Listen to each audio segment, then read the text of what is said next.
I wasn't 100% sure what I wanted to chat about today. I had two ideas brewing in my head, so I actually took it over to my Instagram account where I put up a poll and I asked you exactly what you wanted to see. So I wanted to take a moment and say thank you to everyone who participated in that poll because this video is for you. You wanted me to talk about my journey as a content creator and on social media. And more specifically, the things that I wish I knew when I started my accounts. Y'all, we are coming up on the 2-year anniversary of Plan with Laur. I still cannot believe it. So here are the 5 things that I wish I knew before I started. Hey y'all, it's me, Lauren, here with Plan with Laur. I am your best friend and your go-to gal when it comes to all things planning, productivity, and how to use the resources that you have to plan today for a better tomorrow. Today we're gonna be chatting all about social media things that I wish that I've known. If you're interested in more social media tips or you want a community of people who are building their social media actively, I do have a Patreon tier called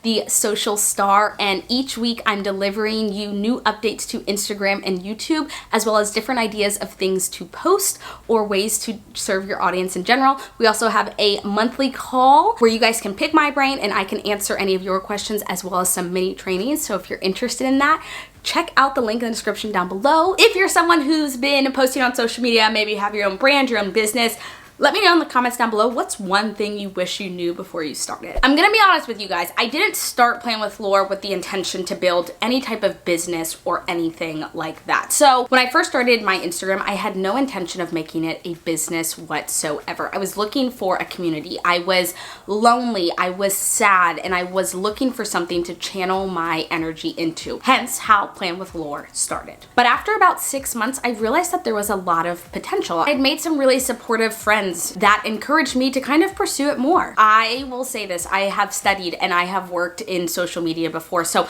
I know the power that there is in social media. Y'all, you can post a video these days and go viral. I've always realized that there has been power there. I just didn't think that I could harness that power for myself. I've always preached that even with 1 follower on Instagram or 1 follower on YouTube, you are an influencer because you have influenced someone to follow you. And I truly believe that. And I feel like the prevailing narrative of a lot of the social media gurus are, if you want it and if you work hard enough, you can have it. Which, okay, sure, in essence is true. I think the idea of if you want it, you can have it is a kind of truth because it makes it sound easy. Like all I had to do was just post a video or post a picture, interact a little bit, and I was gonna go viral overnight. But that's not necessarily always true. Like I said, today I'm gonna go ahead, I'm gonna spill the tea of the things that I wish I've known. Disclaimer here that all of these things ring true for me. They are part of my journey and they are the advice that I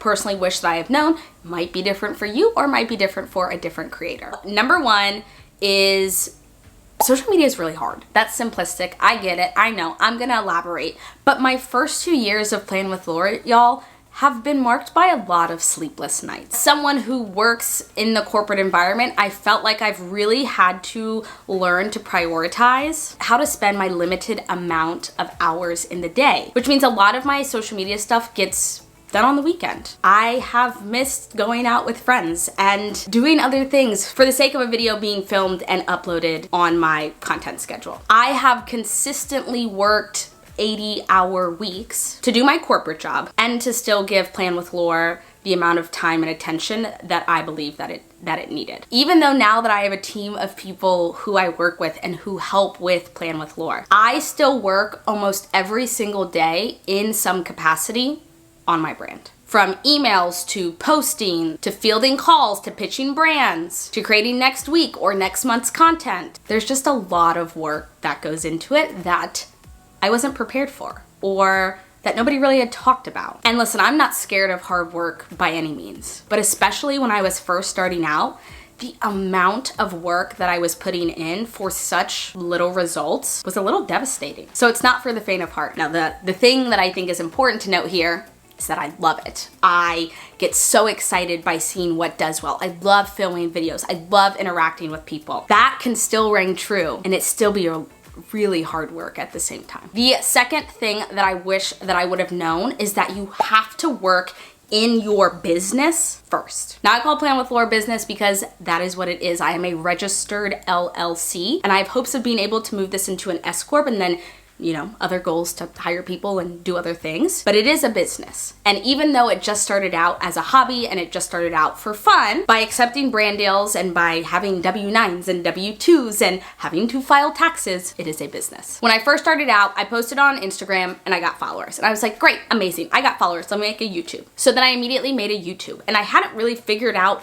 what I wanted my Instagram to be, but everyone did an Instagram and then made a YouTube. And so I made a YouTube and I got a couple followers here and I was like, great, awesome. Now I'm gonna make a blog because that's what everybody else does. But each of these platforms that I created just because I felt like I needed to do it. None of them had their own identity. None of them had a plan. None of them had any systems of support in there besides the idea that I should do it. I even thought that I would create a podcast because again, that's what everyone does. They do an Instagram and a YouTube and they have a blog and they have a podcast. But I'm glad that I got this advice from someone is to work in my business because you can easily lead to burnout. If I could go back to the beginning, the number one thing that I would change is that I would not have jumped into each of these things so fast. I would have taken time to really learn Instagram and what I wanted my brand and my identity to be there before jumping on YouTube. And then once I decided to make the jump to YouTube, because I love YouTube, I wish I would have taken more time to sit down and really figure what is going to be different between my Instagram and my YouTube and spend time working on that before I went ahead and then jumped into the blog. When I look back at the reason that I do this, I think it was because I know it was because I was trying to keep interest in my brand. I was trying to go a little stagnant.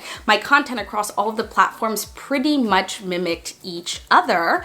And so I was trying to keep it interesting by saying, oh my gosh, look at me, I just made a YouTube channel. Oh my goodness, look at me, I just made a blog. But what I should have done is made my content more interesting. What I should have done was spent time really learning about my audience and about different ways that I could serve my audience instead of just throwing all of these platforms at them. I finally am starting to feel that after 2 years, I'm getting a better footing on this. I was talking to my partner, John Michael, and I was saying that this month is really the first month after 2 years that I feel like all of my content makes sense, that I feel very good in the position that I am in. And y'all, that took me 2 years to get there. Okay, so number 3, it builds off of number 2, and I think this might be the one that could ruffle up some feathers. But that's to stop asking your audience to help you create content. Now I know you're probably like, Lauren, what the heck? You literally are doing this video because you posted a poll about your content. I know. But hear me out for a second. It took me a long time to learn to stop asking my audience to create content for me. Let's break down this idea. Don't get me wrong, you should be interacting and engaging with your audience to see what they like, what they don't like, and how that aligns to your brand and what you like to talk about. Yes, 100% we agree on that. But their feedback should not be the only thing dictating your content. Let me say that once again for the people in the back. Your audience's feedback should not be the only thing dictating your content. Is a Q&A awesome every once in a while? 100%. You want your audience to hear from you. You want to answer people's questions. It's a great way to engage with your audience. I felt like when I first started, every week I was posting, what type of videos do you want to see from me? What ideas for videos do you have? What type of content do you want me to post about? And people really didn't respond. And what I learned from that is if you are constantly having to ask your audience what they want to see, and there are not a lot of answers that are coming in, you may not actually be serving your audience. It sounds a little counterintuitive. So why do I say that? Because you should be asking yourself what your audience wants to see from you. And most importantly, you, as the creator of your brand, should be able to answer that question. And if you don't know the answer to that question, maybe it's time to think a little bit about what your brand is about, what your mission is, what your vision is, and how you're serving your audience. Every single social media platform is metrics driven. Instagram, YouTube, TikTok, all of them, you can look at analytics for everything that you're posting. And your analytics will tell you exactly what you should be talking about. Now you might say, but Lauren, how do I connect with my audience? Or Lauren, how do I do all of these different things? And I'm not saying that you should never reach out to your audience. What I'm saying though is that reach out to your audience to see if you're on the right track. Reach out to your audience and say, hey, I have these 4 ideas for post or 4 ideas for video. What do you want to say? Or say, I'm doing a Q&A and I want to know what your questions are. I'm not saying that it is a bad thing to once in a while ask your audience what they want to see. And there are other ways to take ideas from your audience without polling them all of the time, because they'll get a little exhausted of that. They'll get fatigued of you constantly asking them what they want to see. A way to do that is by looking at the comments that you have under your post. What type of questions are you getting? What are people interested in? What are they responding to? Again, use your metrics.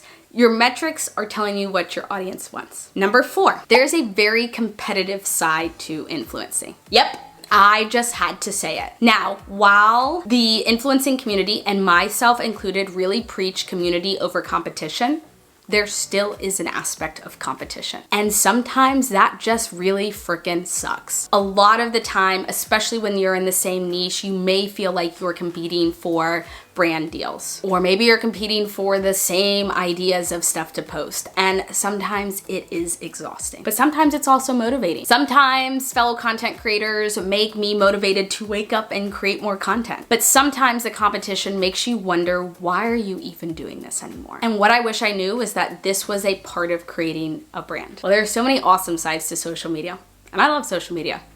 There are just some sides that really suck. There's competition, negative comments, unsolicited advice, intrusion into your life. All of those things can and probably will be a part of your journey at some point. I'm not saying that it will 100% happen to you. All of those things have happened to me. I just wish I would have been a little bit more prepared for them. Now, one thing that I think that others believe, and one of the most common things that I hear, is that there isn't enough room for everyone. And I just want to say that that is completely false. There is room for anybody who wants to create a brand, who wants to create a business. There is no other person like you who has the ideas that you have. Influencing doesn't have to be 6-figure years or 5-figure brand deals. Influencing is making someone's life a little bit more joyful, maybe a little bit easier, and just more enjoyable through connecting. And the 5th thing that I wish I would have known when I started on social media is that it can change your life. Social media truly can change your life. And I don't mean that in a sarcastic way or in a facetious way at all. The crazy thing about social media is that you can create a community. Like, how awesome is that? You can generate income. You can create a hobby. 2020 was a really hard year for me. I faced some pretty intense depression. And you know what got me up every single day? I know that sounds silly because we also know that social media can be so unhealthy. But having this community, having this brand, having something that I felt passionate about showing up every single day for, gave me a purpose to keep putting one foot in front of the other. And y'all, I'll never forget that. You have encouraged me and inspired me at every single aspect of my journey, even if it's been hard. If I'm here to give you any advice, if you take anything away from this video, is to build each of your platforms based on a goal and a mission that's bigger than yourself. Something that will motivate you every single day. Yes, you can walk and chew gum at the same time. If you're working on multiple platforms, it can happen. People do it. But if you're juggling 3 or 4 different platforms with no overarching direction or idea of what the heck you're doing, people may see you as chasing followers instead of serving your audience that you already have. The second thing that I do want to leave you with is make sure that you are regularly serving your audience in some capacity. When I made the shift from just posting whatever I wanted to serving my audience is when I saw the biggest growth. Okay, and just one more tip, because it's me. I gotta give you all the things. Schedule time to work in your business every single day. Whether it's DMing a creator that you admire to learn about their process or learn about their offerings, whether it's engaging with your community or sending out emails or brainstorming ideas for future content. Doing a little bit each day will keep you engaged and well positioned to continue delivering high value content to your audience. Now, I'm not saying you have to schedule out an hour every single day, but even taking 5 minutes in the morning and writing down a couple ideas that could later turn into captions or videos or whatever it may be will take you a long way. All right, y'all, so this was a big video. Let me know in the comments down below, what are your thoughts? Also, if you've experienced any of these same things, let me know in the comments down below. If you're thinking about starting your own brand, please know that I am celebrating you and your decision. And I am always happy to answer any questions. If you have any, please don't be a stranger at all. You can also talk about them in the comments down below. All right, y'all, now that is all that I have for you guys today. If you are new here, welcome. I hope you decide to stick around by hitting that red subscribe button. I upload new videos every Monday and Thursday. And as always, y'all, my name is Lauren here with Playing with Laur. And I'll see y'all next time.